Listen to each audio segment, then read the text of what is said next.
देखें, कभी हमने सोचा है कि हम सोशियोलॉजी क्यों पढ़ रहे हैं? सोशियोलॉजी का मेन मकसद क्या है? इस क्वेश्चन को समझने के लिए हमें सोशियोलॉजी को डिफाइन करना पड़ेगा इन अ ब्रॉडर कंटेक्स्ट। जनरली तो हम समझते हैं कि sociology is the study of society, फिर हम समझते हैं कि sociology is the study of social relationship और सोशल इंटरेक्शंस और सोशल ग्रुप्स। अगर हम बात करें सोशल इंटरेक्शन की, तो हमारे बीच में जितने भी इंटरेक्शंस हो रहे होते हैं वो किसी न किसी तरीके से हमारे सोशल स्ट्रक्चर से मुतासिर होते हैं। ये एक बहुत इंपॉर्टेंट बात है जो कि हम उसको आगे डिस्कस करेंगे। अब बात करेंगे कि सोशियोलॉजिकल इमेजिनेशन क्या है। कभी आपने देखा होगा कि हम किसी भी फेमस सोशियोलॉजी बुक को खोलते हैं तो सेकंड या थर्ड पेज पे हमें सोशियोलॉजिकल इमेजिनेशन का कॉन्सेप्ट नज़र आएगा।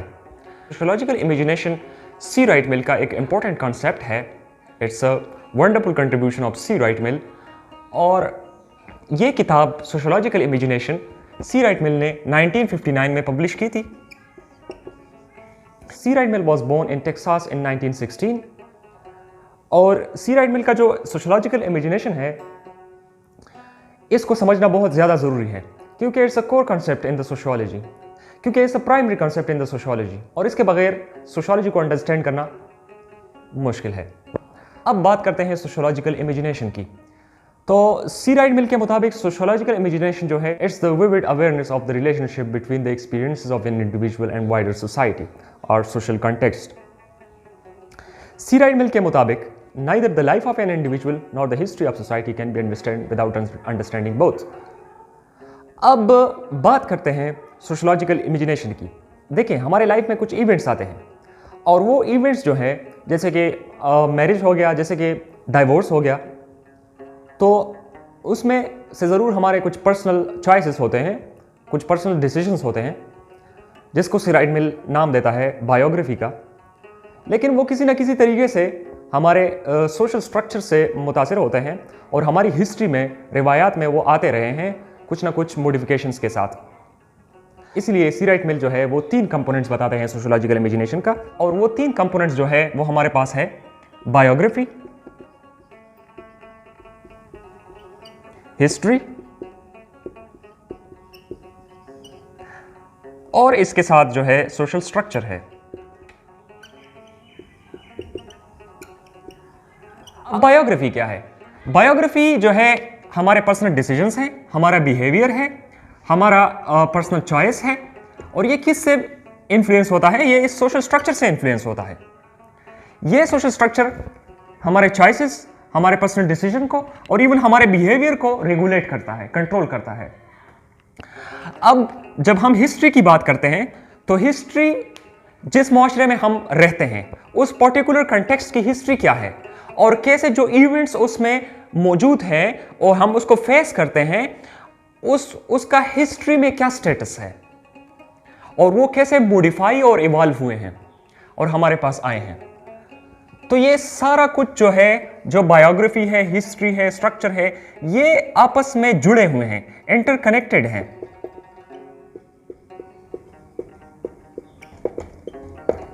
तो ये सारा कुछ हमें एक आइडेंटिटी देती है। एज एन इंडिविजुअल हमारा स्टेटस क्या है माशरे में, who I am in this whole social context.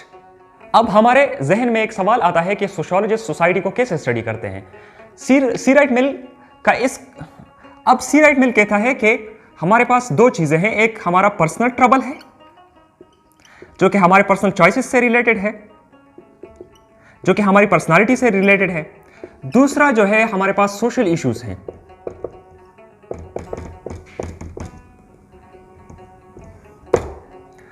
अब ये जो सोशियोलॉजी का काम जो है वो सोशल इशू को समझना होता है। मैं आपको एक मिसाल देता हूं। एक बंदा है and he said I am not getting job and it's my personal fault, और इट्स माय बैड लक। तो सोशियोलॉजिस्ट का क्या काम होता है? वो देखता है कि आया कितने लोग जो है वो अनएम्प्लॉयमेंट को फेस कर रहे हैं। तो वो सारा कुल मिला के जो है वो एक सोशल इशू बन जाता है, एक सोशल इशू है।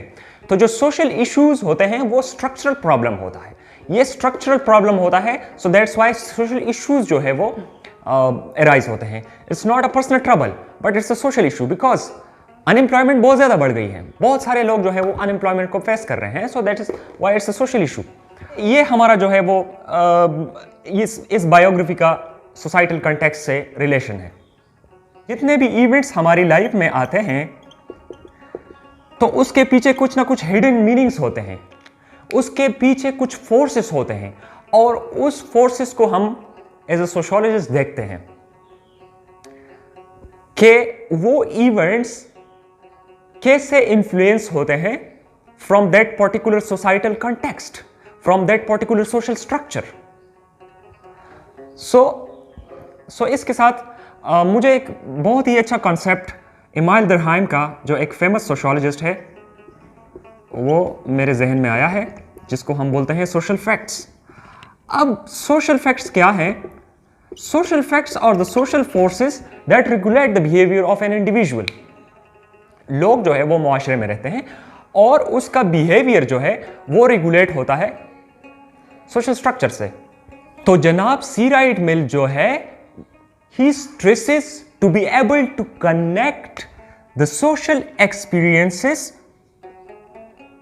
to the wider society.